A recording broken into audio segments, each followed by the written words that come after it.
एक आदमी था यूनिफॉर्म में पीआईए के, वो तेज तेज चलता हुआ एयरपोर्ट की तरफ आ रहा था। एक तो वो कुछ परेशान भी था और फिर अंधेरा भी हो रहा था। तो उन्होंने जाके पूरी डिटेल बताई आगे, और फिर उनकी क्या प्लानिंग हुई ये वो लोग बेहतर बता सकते हैं आपको।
जैसे वो हमारे नजदीक पहुंचा तो हमने उसको जब हाथ से पकड़ा तो वो परेशान हो गया और उसने कहा कि जी देखे देखे हमारा जहाज हाईजैक हो गया है और हम आपके पास इधर हमने लैंड किया है।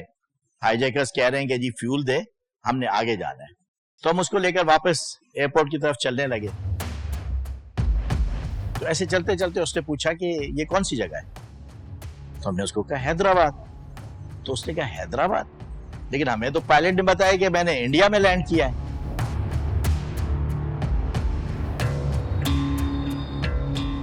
जो एयर होस्टेस हैं उनका भी ये ख्याल था कि ये इंडिया है।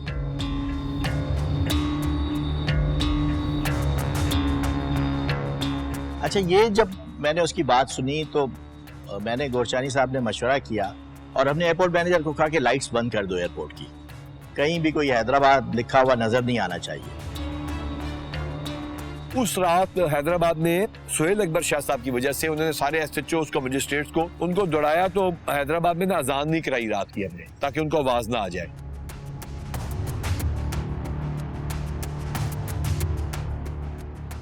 हमने उससे पूछा आप पायलट है? उसने कहा नहीं, मैं पायलट नहीं हूँ, मैं पीआईए में इंजीनियर हूँ और मैं कोई इक्विपमेंट ठीक करने गया हुआ था गवादर में, तो अब मैं एज अ पैसेंजर ट्रैवल कर रहा हूँ। लेकिन हमारी वो होती है ड्रिल के हमें यूनिफॉर्म में करना होता है, तो मैं तो एज अ पैसेंजर पीछे बैठा हुआ था। उसने कहा जी मुझे उन्होंने भेजा है कि आप बात करो और फ्यूल लेकर आओ। तो थोड़ी देर के बाद पायलट की कॉल आई। उसने कहा PK 554 for Bhoj tower, PK 554 for Bhoj tower, do you copy? अब हम सारे चुप हो गए। अब हम सारे एक दूसरे की तरफ देखने लगे।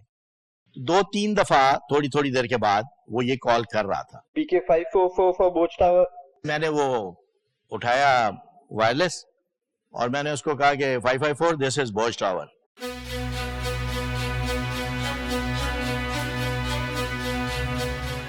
मैंने पूछा क्या प्रॉब्लम है? उसने कहा जी मेरा जहाज हाईजैक हो गया हुआ है, हाईजैकर्स मेरे साथ है।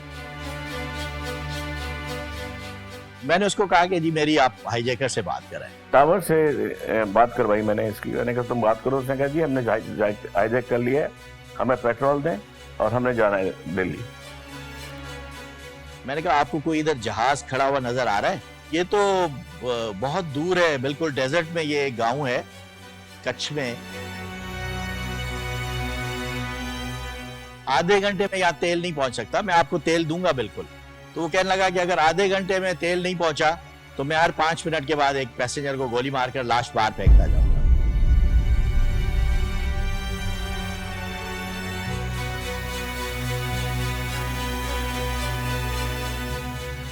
अच्छा, मैंने थोड़ा बोल्ड होकर उसको कहा कि जी ये तो वैसे हमारा दुश्मन है, ये जो तुम्हारे साथ लोग हैं, तुम आधे आधे घंटे के बाद क्यों मारते हो? अभी मारकर सबको फेंक दो, लेकिन अगर तुम्हें तेल चाहिए और अगर तुम्हें आगे जाना है तो तुम्हें मुझे टाइम देना पड़ेगा। वो कहने लगा ठीक है, लेकिन कोई होशियारी मेरे साथ नहीं करना। अब इतनी देर में बाकी भी सीनियर ऑफिसर्स भी सारे उधर आ गए हुए थे, आर्मी के भी, सिविल के भी। तो हमने उनसे कहा कि जी बताएं अब क्या करना है। उन्होंने कहा जी सबसे पहले तो ये बिल्कुल रनवे के सेंटर में जहाज खड़ा हुआ है, तो आप उनके साथ बात करो और ये कोशिश करो कि ये जहाज को आगे ले जाए रनवे के कोने में। मैंने फिर उसको कहा कि मैं जहाज आगे जाके खड़ा कर देता हूँ कोने पे, क्योंकि मैं ट्रैफिक कंट्रोल में रह चुका था। मैं चाहता था इसको आइसोलेट रखूं। तो जो उनका हेड था, शहसवार नाम था उसका, वो कहने लगा आप कोने में ले जाकर हमें मारना चाहते हो। मैंने कहा जी देखो, मारने की बात है तो इधर भी आप हमारे टारगेट पर हो, लेकिन हम तो मारना नहीं चाहते, हम तो आपके लिए सहूलत कर रहे हैं कि लोग आए, आप उनसे बात करें। तेल आएगा तो तेल कहाँ उतरेगा? ट्रकों में तो नहीं पहुंच सकता यहाँ पर, ये तो हम बहुत दूर है। तो खैर वो आ गया हमारी बातों में, वो जहाज को आगे ले गए। जितना भी बच गया था पेट्रोल, तो वो मैंने उसको मैं टैक्सी किया जहाज को, और रनवे के जहां से लैंड किया था उसके अदर साइड पे पार्क कर दिया। हमने कहा जी हम आपको पानी भेज रहे हैं, अंदर पानी वानी पता नहीं जहाज में है या नहीं है। उसने कहा नहीं, कोई नहीं आएगा जहाज के नजदीक, ये जो हमारा आदमी आया हुआ है इसको पानी दो, ये इधर लेकर आएगा। तो मैंने उसको कहा कि उसको तो ब्लड प्रेशर भी उसका बढ़ गया हुआ है, वो लेटा हुआ है, मेरा डॉक्टर उसको ड्रिप लगा रहा है, तो आप इजाजत दें, हम कोई दूसरा आदमी भेजते जो पानी आपको दे जाए। डिस्ट्रिक्ट एडमिनिस्ट्रेशन की तरफ से डिप्टी कमिश्नर और जो एसडीएम थे वहाँ मिनरल वाटर की बहुत सारी बॉटल्स उन्होंने मंगवा ली। पानी पे भी हमने ये ख्याल किया कि उस पे जो बोतल पे मिनरल वाटर पर जो रैपर लगा होता है उसमें कोई भी चीज़ उर्दू वाली नहीं लिखी हुई हो, तो वो इंग्लिश में जो लिखे हुए थे वो बोतलें हमने उसको दी। अब सवाल ये था कि उनको देने कौन जाए, तो फिर मैंने वॉलंटरली कहा कि चले मैं देने जाता हूँ। और उस वक्त चूँकि छुट्टी का दिन था, मैं भी सिविज में था, पैंट शर्ट में था, और 2 शॉपर्स में वो पकड़ के तो मैं बाहर निकलने लगा, तो मैंने देखा 2 एएसपी हमारे बाहर खड़े हुए थे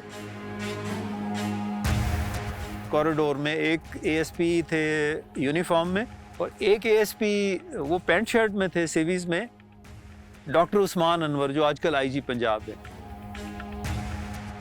तो अब मुझे पता था कि ये तो पाकिस्तानी एजेंसी सारा काम करेंगी, जिसमें बहुत तारीफ करूंगा पुलिस की, इंटेलिजेंस ब्यूरो की, आईएसआई की, और ये जो हमारी आर्मी है। तो अख्तर गुरचानी साहब ने कहा कि तुम मेरे साथ चलो, और हम दोनों एयरपोर्ट की बिल्डिंग से सीढ़ियां उतर के तो हम रनवे की तरफ जाने लगे। मुझे ये जहन में आ रहा था कि वहाँ जाके अगर हमें कम्युनिकेशन करनी पड़े अपने लोगों से, तो मैंने कंट्रोल को ये कहा कि मैं एयरपोर्ट मैनेजर बन के जा रहा हूँ, और एएसपी का मैंने कहा कि असिस्टेंट एयरपोर्ट मैनेजर बना के मैं लेके जा रहा हूँ। और हमने अपने नाम भी रख लिए। अब मसलन मैंने एएसपी का नाम रामचंद्र रख लिया, अपना नाम मनोज कुमार रख दिया, और डिप्टी कमिश्नर के लिए हमने गोपीचंद का नाम सजेस्ट कर दिया कि अगर गोपीचंद कहें तो दैट मीन्स कि हम डीसी के लिए ये मैसेज है। उस मौके पे जब आप चले जाते हैं ना, अभी आप ये सब कुछ सोचेंगे या मैं बैठ के सोचूं तो शायद खौफ नामी चीज आती है, लेकिन जब आप मौके पे होते हैं तो उस वक्त खौफ या डर नहीं होता, आप उस वक्त आपका दिमाग और तरह से चल रहा होता है। तो मैं जाने लगा तो उस्मान ने थोड़ा मुझे उस वक्त रियलाइज करवाया कि सर देख लें, रिस्क है, मतलब कुछ भी हो सकता है, हम लोग अनआर्म्ड हैं, वो लोग जाहिर है मुसल्लह हैं।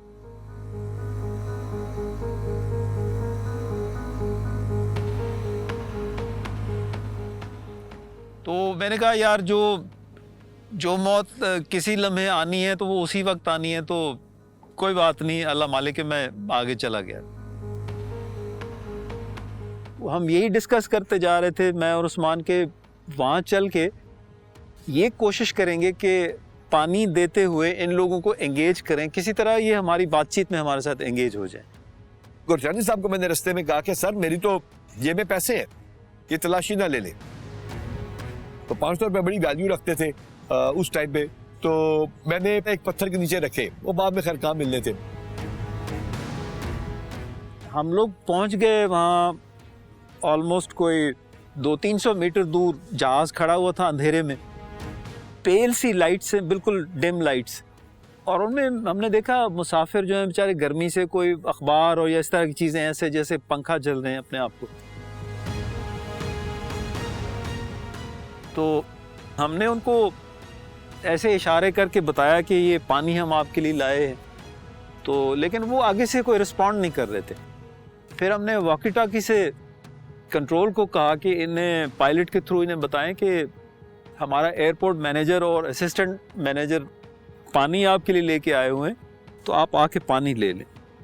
तो उनका रिस्पांस ये मिला कि हमें कंट्रोल ने कहा जी वो कह रहे हैं कि हम आगे नहीं आएंगे, आप यहीं पानी रख दें और वापस चले जाएं।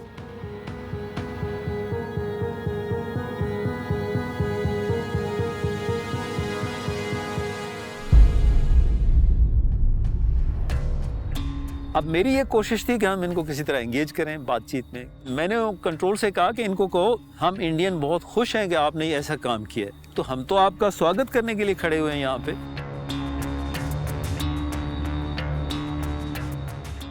थोड़ी देर तो वो बिल्कुल टस से मस नहीं हुए, क्योंकि हम भी इंसिस्ट करते रहे। फिर थोड़ा करीब होके हमने उनको आवाज़ें लगाई, भाई आप आ जाएं, हम आपके मित्र हैं, हम आपके स्वागत के लिए खड़े हुए हैं और हम लोग बहुत खुश हैं इंडिया वाले, आपने बहुत अच्छा काम किया।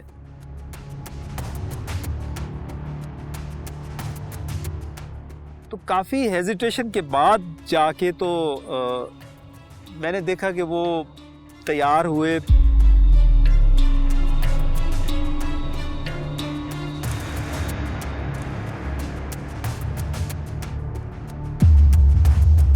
वो बता के गया था दूसरा बंदा, उसका नाम मैं भूल गया हूँ, कि इससे गन नहीं हटाना। कहना जैसे ही मुझे वहां से मौका, इसको मार देना। उस जमाने में हिंदुस्तान की डिश आ गई थी, स्टार प्लस कहते थे उसको, उसके ऊपर हिंदी ड्रामे आया करते थे, तो वो थोड़ी बहुत आ जाती थी जबान। और हाँ, अख्तर गुरचानी साहब को बड़ी प्रॉपर वो वाला लहजा मुझसे बेहतर आता था। तो बड़ी मेरा ख्याल है कुछ हेजिटेशन के बाद उसने आवाज़ लगाई कि एक बंदा आगे आए और हाथ ऊपर करके आए। तो मैंने कहा फिर चलें आप भी हाथ ऊपर करके आए। अब बड़ा फिल्मी सा सीन था कि इधर से मैं हाथ ऊपर करके जा रहा हूँ, उधर से वो बंदा आगे आ रहा है।